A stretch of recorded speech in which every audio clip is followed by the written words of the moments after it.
कर्नाटक के हम्पी में यूनेस्को की ओर से वर्ल्ड हेरिटेज साइट यानी कि विश्व धरोहर स्थल के तौर पर घोषित एक ऐतिहासिक इमारत को नुकसान पहुंचाने का वीडियो सामने आया है। जो वीडियो सामने आया उसके मुताबिक 3 लड़के हम्पी की ऐतिहासिक इमारत में एक पिलर को धक्का मारकर नीचे गिरा रहे हैं, जबकि चौथा लड़का ये वीडियो बना रहा था। हालांकि ये बात अभी तक साफ नहीं हुई कि ये वीडियो आखिर कब बनाया गया था। वहीं दूसरी तरफ बेल्लारी पुलिस के मुताबिक इस मामले में 4 लोगों के शामिल होने की आशंका जाहिर की गई है और इसके बारे में अब जांच पड़ताल की जा रही है। लेकिन बेहद ऐतिहासिक हम्पी की इस धरोहर को नुकसान पहुंचाने की ये कोशिश कैमरे में कैद। हम्पी एक बेहद ही प्राचीन गांव जो दुनिया के सबसे प्राचीन और बड़े गांवों में से एक माना जाता था। यहां की वो इमारत जो यूनेस्को की ओर से वर्ल्ड हेरिटेज साइट घोषित की गई है, इसे नुकसान पहुंचाने की यह तस्वीर एक पिलर को 2 लड़के धक्का देकर नीचे गिराते दिखाई दे रहे हैं।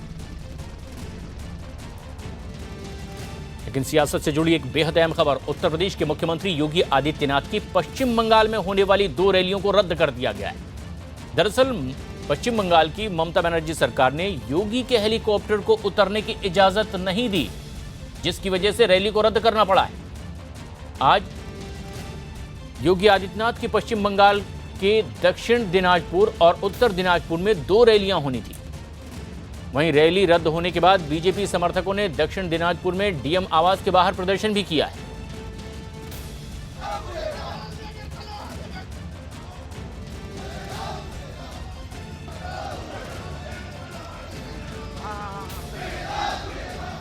ममता जी को प्रदेश की सरकार से भी जाने का समय आ गया है और लोकसभा में तो सुपड़ा साफ होना तय है। इसलिए आदरणीय योगी आदित्यनाथ जी की एक राज्य के मुख्यमंत्री हैं और उनकी सभा की अनुमति न देना, ये तो तानाशाही की पराकाष्ठा है। और मैं समझता हूं कि इसका जवाब लोकसभा के चुनाव में पश्चिम बंगाल की जनता इतना करारे तरीके से देगी कि उनको यह समझ में आ जाएगा कि योगी जी की रैली रोकने का क्या परिणाम होता है। पश्चिम बंगाल में योगी जी आ रहा है चीफ मिनिस्टर होने का बाद, इसके लिए पूरा पब्लिक में बहुत उनका इंटरेस्ट है। जो योगी जी को सभा आएंगे, योगी जी को सुनेंगे। पहला सभा बालूरघाट में होने का बात था। हम लोग बीजेपी का तरफ से सब पेपर डीएम को दिया, जो उन लोग मुझे और ज्यादा सख्ती से अपना काम करने को प्रेरित करती है। आपका यही स्नेह मुझे इस बात का एहसास दिलाता रहता है कि मुझे लगातार काम करना है, आपकी आशाओं अपेक्षाओं को पूरा करने के लिए मेहनत करनी है। जब मैं यहां बैठा था, कई पुराने चेहरे हाथ ऊपर कर करके मेरा ध्यान आकर्षित कर रहे थे। उन सभी पुराने चेहरे जिनके साथ सालों तक मुझे काम करने का मौका मिला है, आज एक बार फिर उन सबके दर्शन करने का मुझे अवसर मिला है। साथियों, आज यहां मुझे जम्मू के विकास को नई गति देने वाले 6,000 करोड़ रुपए के अनेक प्रोजेक्ट के शिलान्यास का और लोकार्पण का अवसर मिला। जम्मू में बनने वाला AIIMS, engineering college, Indian institute of mass communication का नया कैंपस, इंफ्रास्ट्रक्चर के अन्य प्रोजेक्ट यहां के लोगों के जीवन को सरल और सुगम बनाने में मदद करेंगे।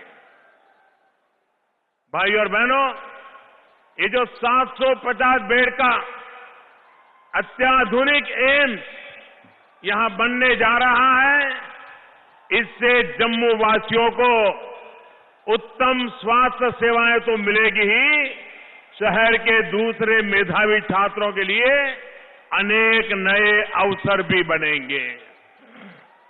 एम्स के साथ साथ अनंतनाग, बारामूला, डोडा, कठुआ और राजौरी में 5 मेडिकल कॉलेजों को बनाने का काम तेजी से चल रहा है। इन कॉलेजों के लिए केंद्र सरकार ने 750 करोड़ रुपए से ज्यादा का फंड जारी कर दिया है।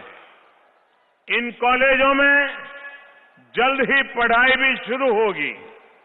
इसका मतलब होगा कि राज्य में एमबीबीएस की 500 सीटें और बढ़ेगी।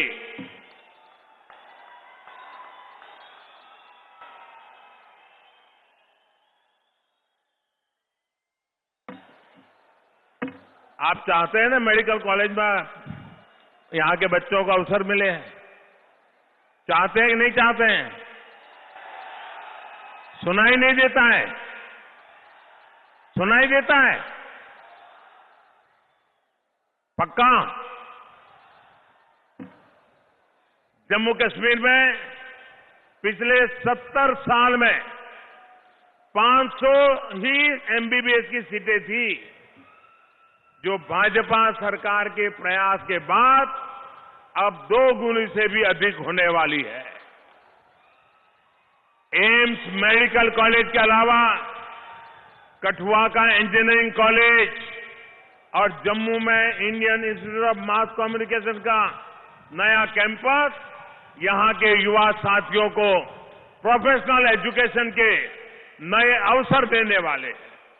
मुझे बताया गया है कि यहां पर आईआईटी की बिल्डिंग का काम भी पूरा हो गया है और आईआईएम के बिल्डिंग के लिए काम शुरू होने जा रहा है।